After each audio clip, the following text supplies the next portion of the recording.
প্রথম গেছিল মুসা আলাইহিস সালামের কাছে, সালাম কালাম ছাড়া গেছে, এক থাপ্পড়। গরম নবী তো, এক থাপ্পড় দিছে চোখ দুইটা নিয়ে আল্লাহর দরবারে। আল্লাহ কার কাছে পাঠাইলা? হায় হায়। আল্লাহ বলে সালাম দিছিলা মুসাকে? আল্লাহ না, সালাম নেই। সবার কাছে সবভাবে যাইবা না, তুমি যা আজরাইল। এই তাকব্বুর সব জায়গায় চলবে? আওয়াজ দেন, সব জায়গায় চলবে না। মুসা আলাইহিস সালাম যখন আবার গেল, তখন বলে যাও এবার আমার আল্লাহর পক্ষ থেকে সালাম দিও। আর বলল যদি হায়াত চায় হায়াত দিয়ে দিতে। ওনার যেই চারাওয়া আছে, ওই পশুটা আছে, উনি যেটার মধ্যে সাওয়ারি হন, ঘোড়াটা আছে, ওটার মধ্যে হাত ফেরাইতে বলো। যতগুলি পশম আসবে ওই পশুর, বলবেন ততগুলি হায়াত দিয়ে দেওয়া হবে। এরপর তুমি যখন জিবরিল আমিন আজরাইল আলাইহিস সালাম আসলেন, আসার পরে আজরাইল আলাইহিস সালাম মুসা আলাইহিস সালামকে সালাম দিলেন। মুসা আলাইহিস সালাম ওয়ালাইকুম সালাম, তুমি কে? আমি মালাকুল মউত। আচ্ছা একটু আগে যে দিছিলাম? জি ইয়া মুসা। বলে কি জন্য আসছো? জান কবজ করতে? বলে হ্যাঁ, আল্লাহর পক্ষ থেকে সালাম নিয়ে আসছি। আল্লাহ বলছেন যদি থাকতে চান তাহলে থাকেন, আর যদি বলেন যে না চলে যাবেন তাহলে নিয়ে যাব। আর থাকতে চাইলে যে আপনার পশু আছে, হাত ফিরাইলে যত পশম আছে তত হায়াত। সুবহান। মুসা কালিমুল্লাহ বলে যখন তখনই যাব।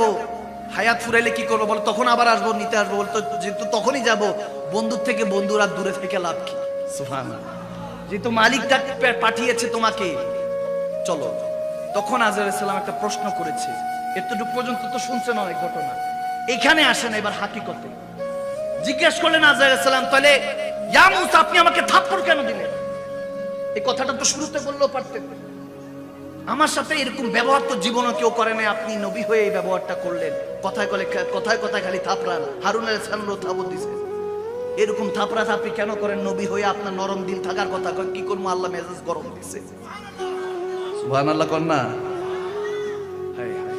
তখন জিবরিল আজরাইল আলাইহিস সালামকে বুঝাচ্ছেন মুসা কালিমুল্লাহ, এ আজরাইল রাগ করিস না, তোকে এমনি এমনি থাপ্পড় দেই নাই, এটা তোর জন্য সবক। সবার কাছে দেদারসে যাচ্ছিস, তোর অহংকার হয়তোবা হয়ে গেছে, হয়তোবা আল্লাহ ফেরেশতাদের মধ্যে অহংকার রাখেন নাই, কিন্তু তুই মালাকুল মউত, তো তাকাব্বুর চলে আসছে। যাস, মা কান্না করতেছে, আল্লাহ আমার সন্তানকে ফিরিয়ে দাও, ফিরিয়ে দাও। তুই তো থাবা দিয়ে নিয়ে যাস। দুইটা বাস একসাথে যাচ্ছে, দুই প্যাসেঞ্জার, দুই বাসের প্যাসেঞ্জাররা জানে না এখনই কি হতে যাচ্ছে। তুই তো যাস, থাবা দিয়ে সবগুলি রু নিয়ে নেস। তোর থেকে তো কেউ বাঁচতে পারে না। অহংকার তাকাব্বুর তোর মধ্যে চলে আসছে। আমার কাছে আসছো, হঠাৎ আমি মুসার মনে হলো আখিরুজ জামান নবীও তো আসবে। সুবহানাল্লাহ কয় না? সুবহানাল্লাহ বলেন না। আমার প্যারা নবী রাহমাতুল্লাহ, যার কারণে কুল কায়নাত আল্লাহ বানিয়েছেন, আমি মুসাকেও বানিয়েছেন, তুই আজরাইলকেও বানিয়েছে। সেই নবী আসবে, নবীর দরবারে যদি এভাবে যা সালাম কালাম ছাড়া। এই জন্য তোকে আগে থেকে শিক্ষা দিলাম, সবক দিলাম, নবীর কাছে সাবধানে যাবি। সুবহানাল্লাহ। হাদিসে মুবারাকা বুখারী মুসলিম শরীফে মুত্তাফাক আলা হাদিস, হাযা হাদিসুন সহিহ। বুখারী মুসলিমে এসেছে, যখন মালাকুল মউত আমার প্যারা নবীর কদমে পাকে গিয়েছেন, সাথে নিজের সম্রাট জিবরিল আমিনকে সাথে নিয়ে গিয়েছেন। সুবহানাল্লাহ। দস্তক হলো, খাতুনে জান্নাত মা ফাতিমাতুজ জাহরা বলছে, ইয়া রাসূলুল্লাহ, কে জানি দরজায় বাড়ি দিচ্ছে, টোকা দিচ্ছে। তখন আমার নবী মুস্কি হাসিতে বলে, সমস্যা নাই, আমার দুই সিপা সালার এসেছে, আল্লাহর পক্ষ থেকে জিবরিল এসেছে, আজরাইল এসেছে, আপনি মা ভিতরে যান, তাদেরকে আসতে দেন। সুবহানাল্লাহ। হাদিসের পাকে এসেছে। পরে হযরতে জিবরিল আমিন এসে সালাতু সালাম, ইয়া রাসূলুল্লাহ। জিবরিল কি মনে করে? বলি ইয়া রাসূলুল্লাহ, আজরাইল আলাইহিস সালাম এসেছিল আল্লাহর পক্ষ থেকে। কি জন্য? ইয়া রাসূলুল্লাহ, আপনি অনুমতি দিলে জান কবজ করার জন্য, আল্লাহর কাছে আপনাকে নিয়ে যাবে। বলে মাশাআল্লাহ, বুঝতে পারছি মুসা আলাইহিস সালামের সবকটা মনে আছে। সুবহানাল্লাহ বলেন না। আমার প্যারা নবী বলছেন, মুসা কালিমুল্লাহ আমার ভাই মুসার সবকটা আজরাইলের মনে আছে। আজরাইল মুস্কি হাসি দিয়ে বলে, ইয়া রাসূলুল্লাহ, থাপ্পড় এখনো বলি নাই। এজন্য মাঝে মাঝে শাসন করা তারই সাজে, সোহাগ করে যে, ঠিক কি না? আল্লাহ, কষ্ট হচ্ছে না? আমার নবীর একটা আসিল ওই জামানার সন্ত্রাস গুন্ডা, আমার নবীকে তাকলিফ দিত, কষ্ট দিত। নাম তার আবুল হেকাম। আবুল হেকাম, আবুল কি? হেকাম। বলার সাথে তো অনেকে চিনেন নাই আমি জানি, কিন্তু তার আসল নাম, এটা হলো তার আসল নাম। আমার নবী তারে যে নামটা দিছে সবাই চিনে। সে সবাইকে বলতো আবুল হেকাম, আমি হাকিমদের বাপ, হাকিমদের বাবা, পিতা। হাকিমদের কি পিতা, জজদের পিতা হাকিম আবুল হেকাম। আমার নবী বলে, দূর বেটা, তুই হলে আবু জাহেল। এবার মনে পড়ছে, চিনছেন? এবার আবুল হেকাম বলছি, চিনেন নাই। এখন যখন আমার নবীর দেওয়া নাম ডাকছি, চেনা গেছে না? আওয়াজ দেন, আওয়াজ দেন, চেনা গিয়েছে? আবু জাহেল। আবু কি? আমার নবী বলতেছে, মূর্খদের পিতা তুই। এই জায়গায় বলতে হবে সুবহানাল্লাহ। এখানে কি বলতে হবে? সুবহানাল্লাহ। কারণ আমার নবী নাম দিয়েছেন। এক সাহাবা আমার নবীর পিছনে নামাজ পড়তেছেন, খোলাফায়ে রাশিদিনরাও নামাজ পড়তেছেন, 4 রাকাত নামাজ। নবীজি একটু তাড়াহুড়ায় 2 রাকাত পড়ছেন, পরে সালাম ফিরাই দিয়েছেন। কেউ আর কিছু বলে না, সাহাবারা কোনো কিছু বলে না। একজন বলে উঠলেন, ইয়া রাসূলুল্লাহ, নামাজ মনে 4 রাকাত ছিল, আপনি 2 রাকাতে সালাম ফিরিয়েছেন। এরকম কিন্তু অনেক সময় হয়। ইমাম সাহেবকে আমরা বলি কি বলি না? হয়ে যায়, মিস্টেক হয়ে যায়।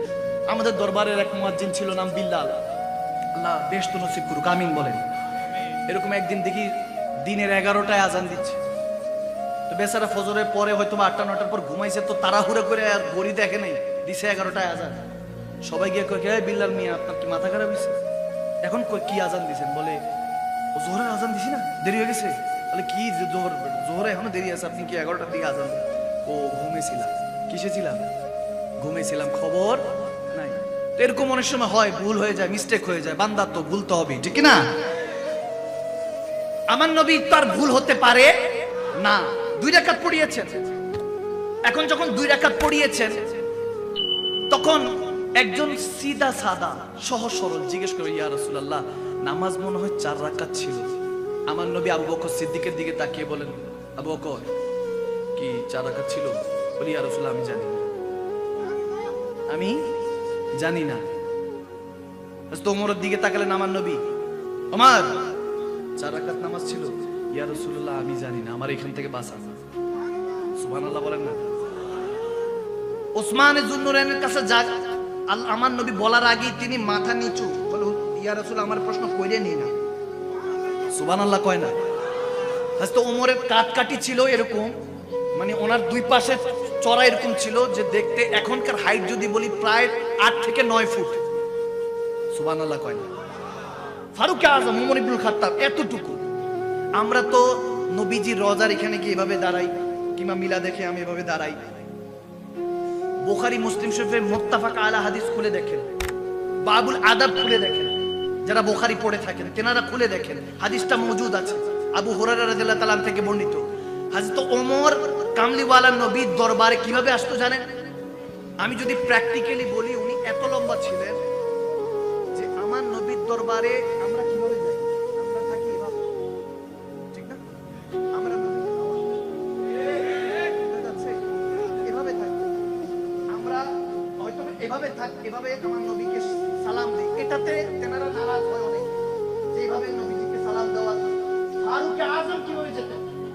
ফারুক আযম প্র্যাকটিক্যালি বলছি, এভাবেও না, ইয়া রাসূল, এভাবে এতটুকু না, এভাবে করে আমার নবী এখানে যখন যেতেন, এভাবে হাত উঠিয়ে মুখা দিয়ে আমার নবী দরবারে এভাবে আসতেন।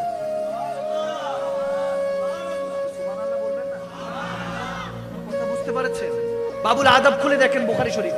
আমার নবীর দরবারে ফারুক আযম ওমর ইবনুল খাত্তাব এভাবে যেতেন, যেমনি ভাবে একটা চাকরও যায় না। বাদাব বানাসি, বেআদব বেনাসি, আদবে আউলিয়া বেআদবে শয়তান। যখন আউলিয়া হয়ে গিয়েছে, কারণ আমার নবী সাহাবারা এক একজন আল্লাহর ওলি ছিলেন, সাহাবা তো ছিলেন, আল্লাহর ওলিও ছিলেন, আল্লাহর বন্ধু ছিলেন, তেনারা ওলি হয়েছেন। এভাবে ওলি হওয়ার কারণে শয়তান হযরত ওমর 40 দিন পর যেদিকে হেঁটে যাবে, শয়তান ওই রাস্তা ত্যাগ করতো, ঠিক না? শয়তান ওই রাস্তা দিয়ে হাঁটতো না। আল্লাহু আকবার। হযরত ওমর বলেন, ইয়া রাসূল, আমি জানি না। তখন ওই সাহাবা বললেন, সাহাবাকে আমার নবী মুস্কি হাসিতে বলছে, এ যুলিয়াদাইন। যে সাহাবা বলছে, ইয়া রাসূলুল্লাহ, নামাজ মনে হয় 4 রাকাত ছিল, তাকে ডাক দিছে সহজ সরল। তার হাত ছিল লম্বা। যুলিয়াদাইন মানে হলো লম্বা হাতওয়ালা। সুবহানাল্লাহ। কি হাতওয়ালা? লম্বা হাতওয়ালা। আমার নবী ডাক দিলেন, এ লম্বা হাতওয়ালা যুলিয়াদাইন। তারপর থেকে তার নাম পড়েই গিয়েছেন হযরত যুলিয়াদাইন রাদিয়াল্লাহু তাআলা। সুবহানাল্লাহ বলে।